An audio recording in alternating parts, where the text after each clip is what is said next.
Okay, let's jump right into this explainer. Welcome, everyone. Today, we're taking a fast-paced virtual tour of a place we hear about literally all the time, the United States of America. You know, we constantly see its global influence, right? Its massive economy, the cultural powerhouse of Hollywood, NASA's groundbreaking space research, it's everywhere. But today, we're going to break down exactly what makes this massive country tick. We'll explore the moving parts of this fascinating global superpower. So here's our roadmap for the journey.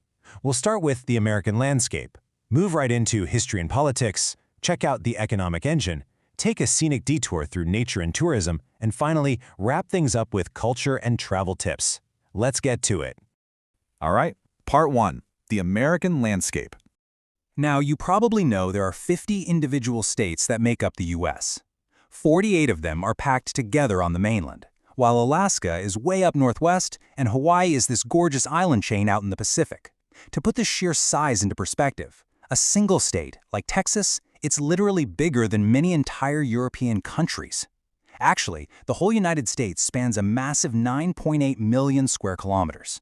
That makes it the third largest country in the world by landmass, housing a staggering population of over 347 million people. Now, what's really interesting about a country this wide is how it deals with time. You're not just looking at one clock, you are crossing 6 different time zones. Eastern Standard Time, or EST, is kind of the base. If you're tuning in from India, EST is exactly 9.5 hours behind you. And as you travel west across the US, say to Chicago in the Central Zone, or LA in the Pacific Zone, you just keep dropping an hour. By the time you get all the way to Hawaii, you're a full 5 hours behind the East Coast. Crazy, right? And the landscape isn't just wide, it's full of wild extremes. Up in Alaska, you've got Denali towering at a freezing 20,310 feet, the highest peak in North America. But then, head over to California's Death Valley, and you'll hit Badwater Basin. It sits at 282 feet below sea level, and it gets so incredibly hot there, you could practically fry an egg right on the rocks. Cutting right through the middle of all this are the massive Missouri and Mississippi rivers, which act as huge transport networks. And up north, the 5 Great Lakes form this vital, massive water border with Canada. Moving on to Section 2, History and Politics. The historical evolution of this nation is honestly incredibly rapid. It goes from early European exploration with Christopher Columbus back in 1492 to a full-blown revolution that sparked the Declaration of Independence in 1776. Once independence was won, they implemented the U.S. Constitution in 1788. But you know, growth wasn't easy. By the 1860s, the country nearly tore itself apart during the Civil War.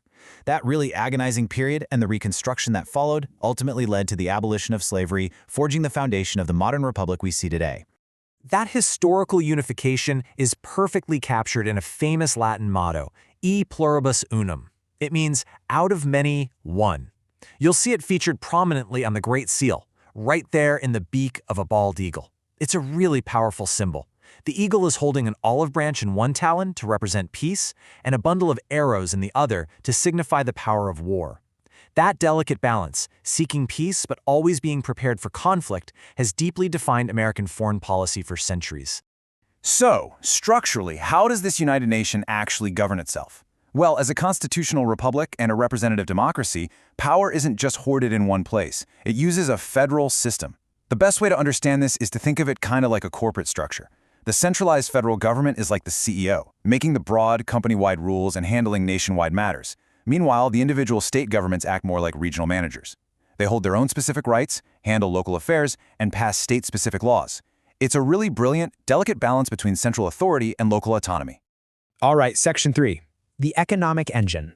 Now, you'll often hear the U.S. described purely as a capitalist society, but the reality is actually a mixed economy. It's a totally unique blend. On one hand, you have this massive, highly productive private sector. It's driven by intense capitalist innovation, high-speed technology, and fierce market competition. But on the flip side, there's a very distinct government role which incorporates elements of socialism. The state actively supports and regulates massive infrastructure projects, public education, and advanced healthcare systems.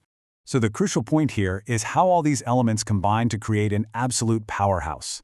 The economy is heavily driven by a dominant service sector, relentless tech innovation, and massive global financial hubs like the New York Stock Exchange. All of this generates the world's largest GDP. Plus, the US dollar acts as the standard reserve currency across the entire globe. Just to give our international viewers a quick anchor, $1 currently equals roughly 85 Indian rupees. So this isn't just an American economy, it's a central pillar of global trade that literally impacts your wallet no matter where you live. Let's take a breath and jump into Section 4, Nature and Tourism. Traveling across America is honestly like visiting different planets. Because of its immense size, the country features 6 completely distinct climate zones. Think about it. You could start your week in the tropical warmth of Florida or Hawaii, drive through the breezy coastal weather of California, experience the very distinct 4 seasons of the continental Midwest, sweat it out in the dry deserts of Nevada, climb up into the freezing snowy Rocky Mountains, and then end your trip in the harsh Arctic conditions of Alaska. This wild diversity is exactly why the country can support over 430 spectacular national park sites. But hey, if cities are more your speed, traversing coast to coast gives you some truly legendary destinations. You've got the towering skyscrapers and the iconic Statue of Liberty in New York City. Over on the West Coast in Los Angeles, it's all about the glitz of Hollywood and endless beaches. San Francisco gives you the striking orange-red Golden Gate Bridge, Las Vegas serves up unmatched 24/7 nightlife, and Washington, D.C. lets you walk right alongside monumental history near the White House. Each city serves up a totally different flavor of the American experience. Beyond the glitz of those big cities, there's some incredibly deep global heritage to explore. The U.S. boasts a brilliant blend of natural wonders and UNESCO historical sites. You have Independence Hall in Philadelphia, which is literally where the nation's founding documents were born. There are architectural wonders like Monticello in Virginia, and of course, you absolutely cannot forget the geological masterpieces, like the geothermal geysers of Yellowstone in Wyoming, which was actually the world's first national park, and the breathtakingly deep ravines of the Grand Canyon in Arizona. Which brings us to our final stop, Section 5, Culture and Travel Tips. A really great way to feel the true pulse of this country is through its festivals.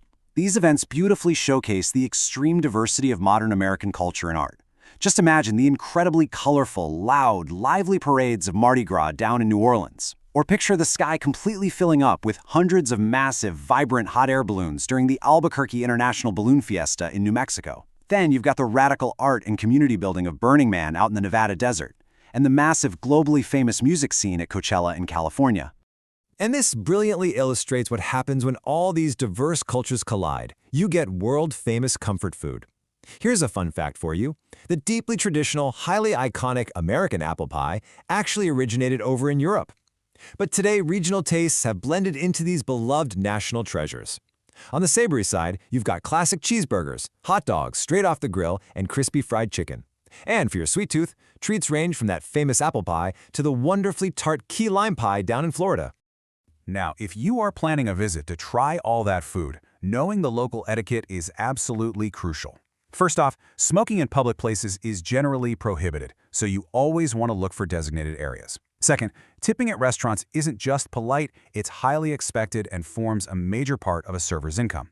Third, Americans really value their personal space, so try to avoid standing too close to strangers. Fourth, never ever make jokes about security, especially in airports. And finally, it's best to avoid unsolicited comments on sensitive topics like politics or race, just to ensure you have a smooth, friendly trip. To wrap up the practical advice, let's ground this journey for our Indian viewers who might be planning a dream vacation. If you're flying direct from major hubs like Delhi or Mumbai all the way to Washington, D.C., you are looking at a serious long-haul flight of about 12,000 kilometers. Keep in mind, the peak tourist season runs from March through August, when the weather is at its absolute best. And, as always, make absolutely sure you have your valid passport and your U.S. visa completely sorted out well in advance. And just like that, our virtual tour comes to a close. We have covered an immense amount of ground today. Literally everything from the freezing heights of Denali to the bustling trading floors of the New York Stock Exchange. The USA is truly a nation of extremes, built on this really delicate balance of deep history and relentless, forward-thinking innovation. So it leaves us with a fascinating question. As the global landscape rapidly shifts, how will this out of many, one superpower adapt to the challenges of tomorrow? Thank you so much for joining this explainer. Keep learning, and I'll see you in the next one.